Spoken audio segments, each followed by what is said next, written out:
Assalamualaikum warahmatullahi wabarakatuh. Perkenalkan, saya Indah Purnamasari. Saya mengajar kelas 1 di SDN 1 Kondangsari, Kecamatan Beber, Kabupaten Cirebon. Saya akan mempresentasikan laporan orientasi P3K pada Sekolah Dasar Negeri 1 Kondangsari, Kecamatan Beber.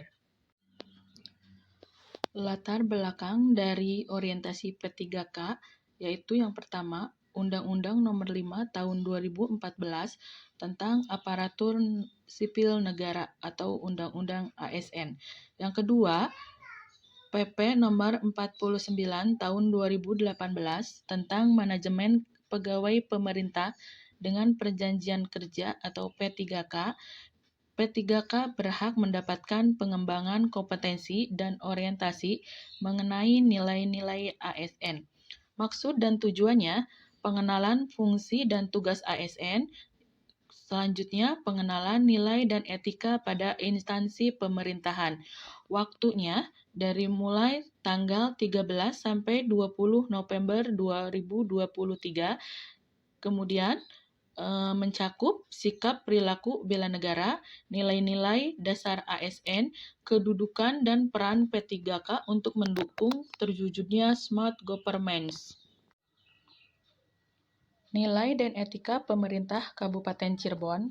Visi, terwujudnya Kabupaten Cirebon yang berbudaya, sejahtera, agamis, maju, dan aman. Misinya, berbudaya, sejahtera, agamis, maju, aman. Bagan struktur organisasi sekretariat daerah. Di bawahnya ada staf ahli bupati, di mana ada bidang hukum, politik, dan pemerintahan, kemudian bidang ekonomi, keuangan, dan pembangunan, selanjutnya bidang kemasyarakatan dan sumber daya manusia. Kemudian terdiri dari 3 bagian, yaitu asisten pemerintahan dan kesejahteraan rakyat, di mana di dalamnya ada bagian pemerintahan, bagian kesejahteraan rakyat, dan bagian hukum.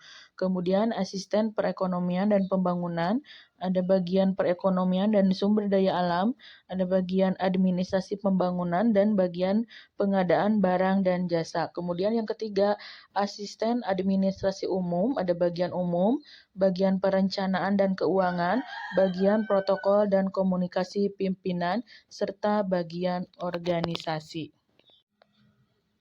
Manajemen kepegawaian dan penilaian kinerja P3K ada 5 poin. Yang pertama, pengadaan. Yang kedua, penilaian kerja. Yang ketiga, ASN berakhlak. Yang keempat, disiplin. Yang kelima, hak. Restra SD Negeri 1 Kondangsari. Visinya, terwujudnya peserta didik yang beriman, cerdas, terampil, mandiri, dan berwawasan lingkungan. Misinya, pertama, mewujudkan keimanan dan ketakwaan terhadap Tuhan Yang Maha Esa melalui pengamalan ajaran agama Islam dan kegiatan keagamaan. Yang kedua, mengoptimalkan proses pembelajaran dan bimbingan. Ketiga, membina kemandirian peserta didik melalui kegiatan pembiasaan, kewirausahaan, dan pengembangan diri yang terencana dan berkesinambungan. Yang keempat, menjalin kerjasama yang harmonis antar warga sekolah dan lembaga lain yang terikat. Yang kelima, mewujudkan lingkungan sekolah yang bersih, sehat, rindang, indah, dan nyaman. Struktur organisasi tugas pembelajaran.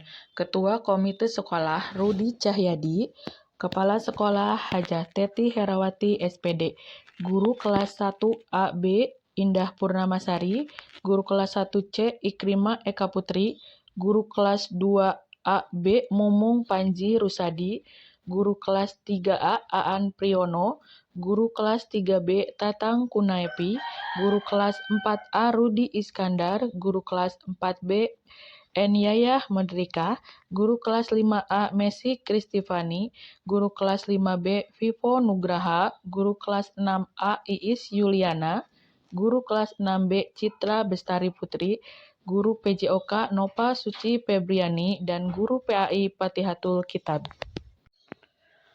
Tupoksi P3K, uraian tugas guru. Yang pertama, guru bertugas mengelola pembelajaran. Yang kedua, guru bertanggung jawab kepada kepala sekolah dan mempunyai tugas melaksanakan tugas belajar mengajar secara efektif dan efisien. Uraian tugas wali kelas mewakili kepala sekolah dan orang tua dalam pembinaan siswa. Yang kedua, membina kepribadian, ketertiban, dan kekeluargaan. Yang ketiga, membantu mengembangkan peningkatan kesejahteraan dan keterampilan siswa. Yang keempat, evaluasi nilai rapot dan kenaikan situasi keluarga dan ekonomi ketidakhadiran. Yang kelima, pelanggaran dan perilaku siswa, prestasi akademik masing-masing siswa.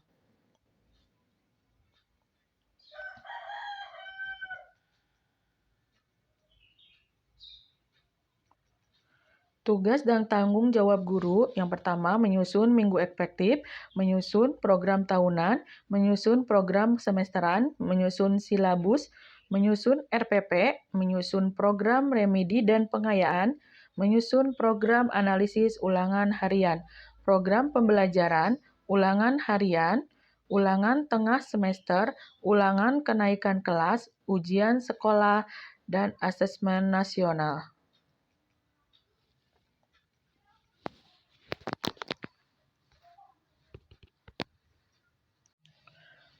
Rencana kerja P3K, matriks rencana hasil kerja P3K selama kontrak. Kegiatan yang pertama ada penerapan model pembelajaran Project Based Learning. Tujuan kinerjanya meningkatkan kemampuan peserta didik untuk berinteraksi dalam kelompok belajar dan membuat peserta didik lebih aktif dalam menghasilkan produk nyata. Indikator pencapaiannya, siswa dapat berinteraksi dalam kelompok belajar dan berperan aktif dalam menghasilkan produk nyata. Waktu perolehannya Desember 2023. Kegiatan yang kedua ada pojok baca.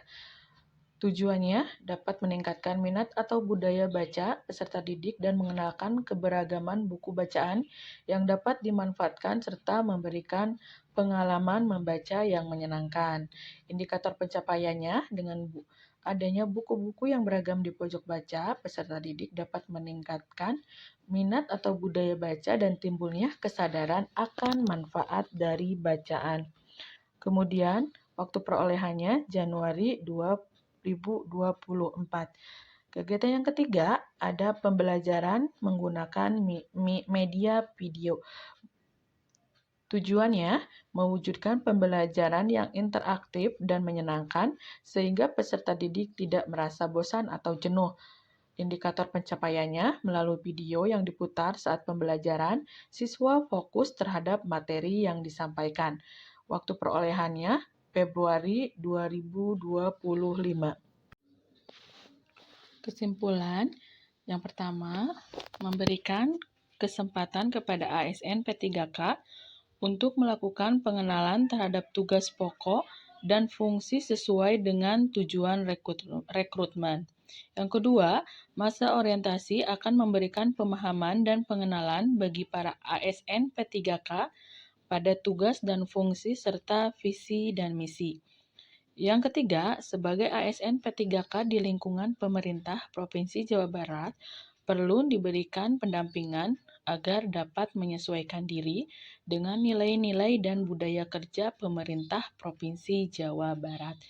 Demikian presentasi dari saya. Wabillahi taufiq walhidayah. Wassalamualaikum warahmatullahi wabarakatuh. Berikut akan saya tampilkan video perubahan aksi di kelas 1.